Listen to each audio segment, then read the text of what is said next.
22 minutes past 2 this afternoon, and yes, joining me this afternoon for the afternoon groove, we have Professor Dr. Peter Baofu, and he is an American visionary and author. Could you, talk about a little bit about yourself? I'm an American visionary and author of 177 books in all fields of knowledge: the social sciences, the formal sciences, the natural sciences, and the humanities. And I have also proposed more than 144 different new theories and visions of the human future in relation to the mind, culture, society, and nature. And I have been in more than 125 different countries around the world, and for my global tour, I do that in order to engage in an ethnographic research of humanity. It will not be focusing on one culture, one people, one ethnic group, and all that. It will be on all of them. So my vision is very global, is futuristic, and it tries to understand the future of the entire planet Earth. And so this is a good summary of who I am as a person. The political system of Vanuatu. What do you think about the political system in Vanuatu? Well, as an outsider, I'm not an insider, so my remark would be very neutral. I don't favor any specific group or political party, but based on my observation, I think that since 1980, for example, in the last 40 years or so, Vanuatu has undergone quite a number of different governments, and that is a sign of political instability. I'm not saying that that's good or that's bad. I think that it can go either way. It depends on how you look into the situation. But I do think that when you have two unstable political cycle, that is very difficult for a government to achieve something long term. Because if you want to do something long term, an unstable government is not very effective to implement whatever you want to do. After a few months or a few years, then you have another one, and then the new one come in, you have some other agenda, some other policy, and when you implement them, and then after a few months, a few years, and then you have to have another one again.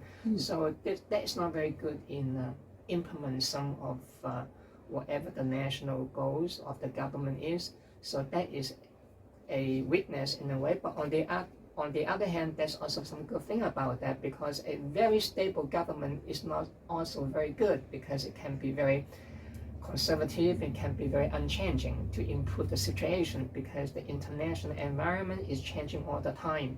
So when a government is too stable, too settled, it becomes like a frozen political entity. It's not doing much. So either way that you go, it can be good and bad, so it depends on the situation at this time.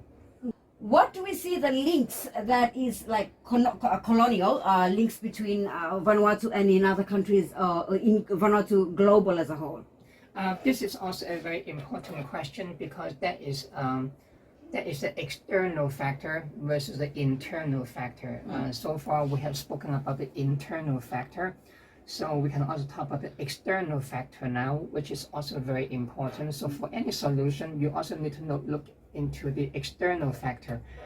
The external factor right now facing Vanuatu is that, as you know, I don't need to repeat that, and Vanuatu has a colonial history.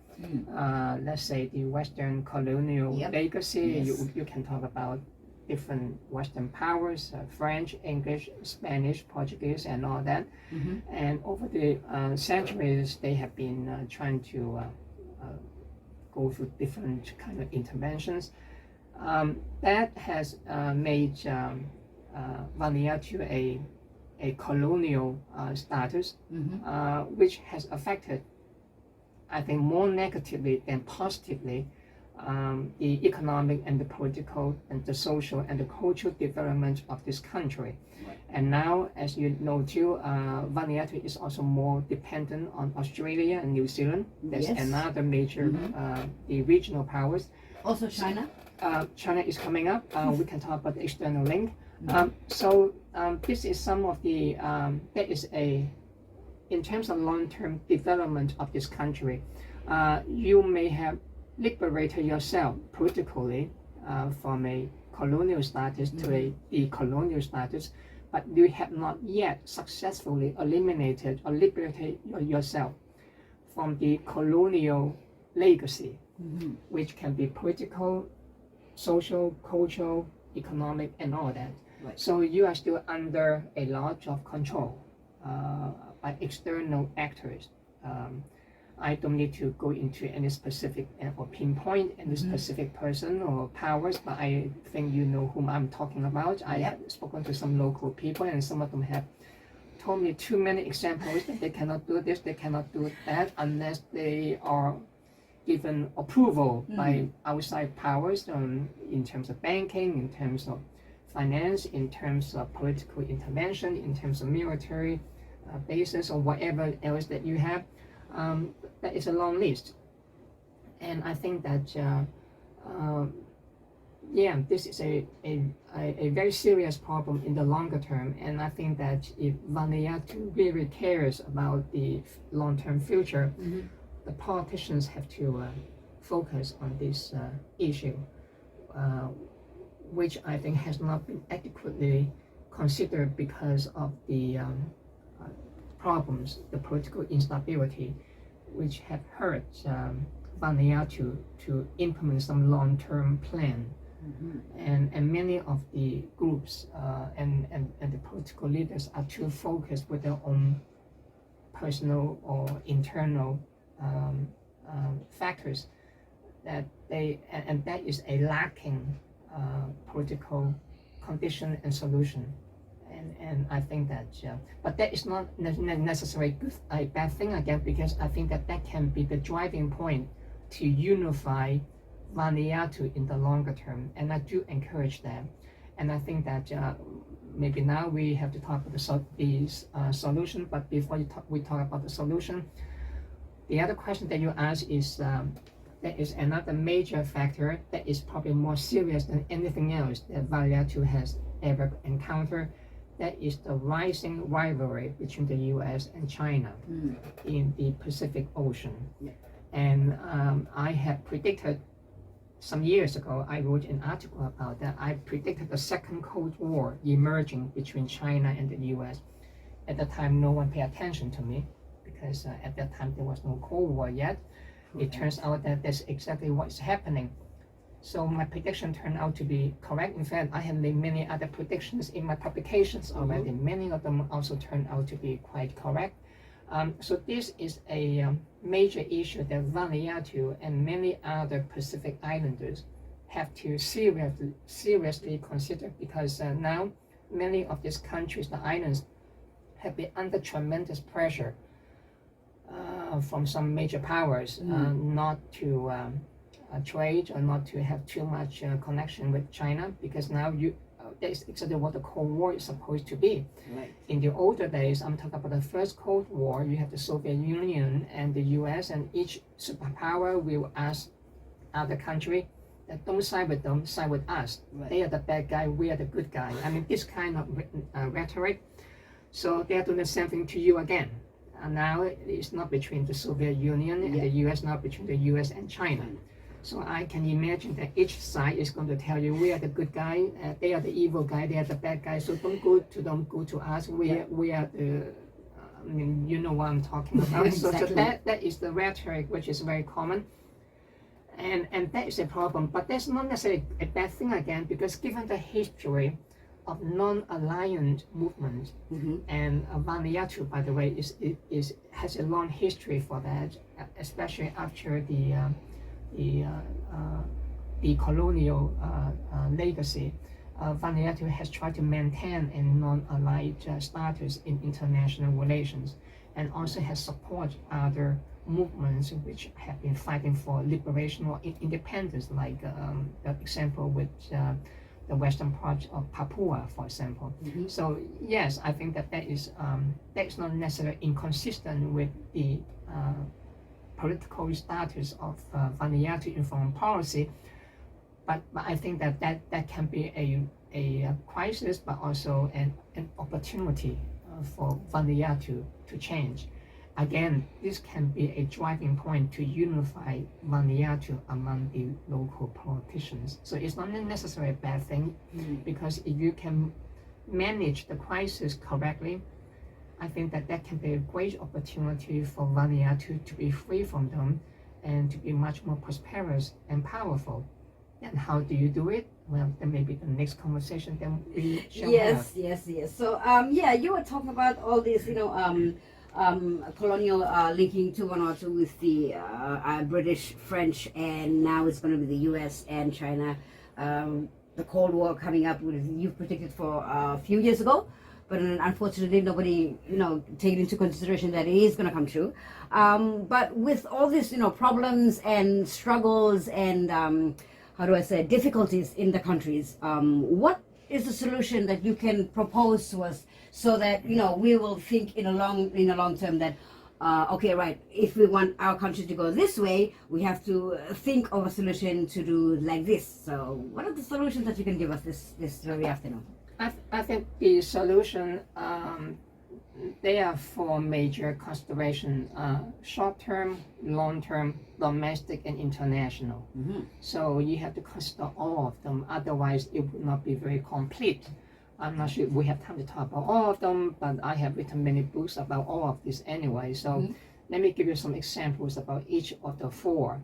Let me talk about the domestic first, and then the international, and then the short term and the long term. Yeah. The external condition, I think, can be a good opportunity for Vanuatu, because I think that the other leg of the solution is to take the opportunity of the new Cold War. Don't think that there's a bad thing for you. Okay. Try to do, in a way, your neighbor, Solomon Islands, is already doing that. Solomon Islands have a security pact with Australia, has been in good term with the US too, but Solomon Islands has also signed a security pact with China now. Why do they do that? Why? Because they want to balance each other out. They do not want to be dominated by any of them. So when you are small and weak, for example, you cannot fight the major powers. You don't have the power to fight them, but they have the power to invade you, to bomb the hell out of you, to assassinate you, to change the government, to influence your opposition. They can do whatever they like. If they want to, there's not much that you can do. But there are certain other things that you can do, which is try to balance them out. Right. So, if you allow one major power bloc to come in and say, join us, do not join them, we are the good guy, they are the bad guy, then you will be dominated by them. You will be bullied by them, because now you are under the protection, there's no other choice for you. And you become a vassal, for example. So the best way to balance out is that invite them, but also invite the other group too. Never invite one. Yeah. If there are two of them fighting with each other and come to you, you invite both of them. And they are opposite of each other. So if someone give you some problem, you can go to the other one and help. And the other one try to dominate you, you go to the other one and ask them for help. So you balance each other out. So that's exactly what Solomon Islands is, because Solomon Islands have been dominated by Australia and some other Western powers, and they want to now to liberate themselves from that dependency. So now they have the opportunity for China to come in so they can balance out. In fact, I'm not sure if you remember Nelson Mandela in South Africa. Before he died, he once gave a speech about South Africa. They say, we, the blacks in South Africa, we have this problem here. We cannot do anything without outside powers telling us, you should do this, you cannot do this, you should do that, and you cannot do this. And Nelson Mandela asked, but why do they think that we have to listen to them and always have to ask for their approval? Can we just do what we want to do? Can we trade with any country? And if we want to trade with this country and some other powers will say, no, you should not trade with them. You should trade with us only, not with them. But why should we trade with other people? Can we trade with everyone? Can we trade whatever we like to trade to benefit us? We are not hurting anyone. We just want to be friends to everyone. So he said that we black people need to stand up. Now that is his vision. Whether they will succeed in doing that, I do not know, but I'm just giving an analogy over here. I think that the external factor is that Vanuatu need to look into not being dependent on any major country or power, whether they're Australia or New Zealand or France or the UK or the US or China or whoever else, Japan or Russia, whatever. I think that it's much better for you to open to all of them. Do not listen to any of them, but maximize your benefits. Be nice to all of them. Do business with all of them, but do not attack any of them. Be nice to all of them, because if you attack any of them, they can attack you. You cannot fight them. Yes. But if you are nice to each other, if something happens to you, you always have some friends outside to help you. Right. You understand me? Yes. You balance out. Yeah. Okay? They are not there for you. They are not there for their own conquest and their own interest. Okay? Why are you so poor in all these years? If all those powers are so nice to you, how come you are not so rich now? And you have been working so hard, you said. Yeah. So you have to think realistically. They are not there for you. So you have to learn how to benefit yourself, but also be nice to all of them. So that you can. So that is an opportunity for you, not a risk. In fact, this is exactly what is happening now. Australia, for example, New Zealand now, and the US now, all of a sudden are sending more money in now to the Pacific Islands because they want to persuade them from joining China. And China now is also sending more money in too. So in a way, you are really doing a nice job now. You make yourself to be the beautiful lady that they all of them want you. You understand what I'm saying? The lady in red. Yeah. So all of them come to you and quote you and say, okay, I'll give you this. Can you marry me? But my point is that try to be nice to all of them, be friend to all of them, take what you have. But in the end, do not commit to any of them, because none of them is going to be interested in helping you. All of them want to come in, and you know what I'm saying. Exactly. So there is the external factor. I think that's a good opportunity. The second Cold War is not necessarily bad for you. In fact, it gives you a lot of new opportunities to balance them out that you did not have before. So that's my answer to your long question. Well, thank you very much, Professor, and also Dr. Peter Baofu, for taking the time to come to the studio and letting me know what you do and what you have done, in a long-term run for your global trip. Thank you very much. It's my privilege to have known you, and it's been very interesting how our talks have been, and how your ideas, how you predict your visions, your visionary in different globally, politically wise, social wise, or anything wise that you have mentioned to me for this very afternoon. I am so pleased to have met you. Thanks a lot for coming in. Hopefully, if you do come again, I'll be here in the studio, and anytime you want to come and have a pop along and say, hi Jade, I'm here, you are very most welcome to come back to the studio, and we'll have another segment on what other things that we can talk about for the future. So thank you very much. I am very, very pleased to have you in the studio. And thank you, Jay, for inviting me. You're very welcome. Well, so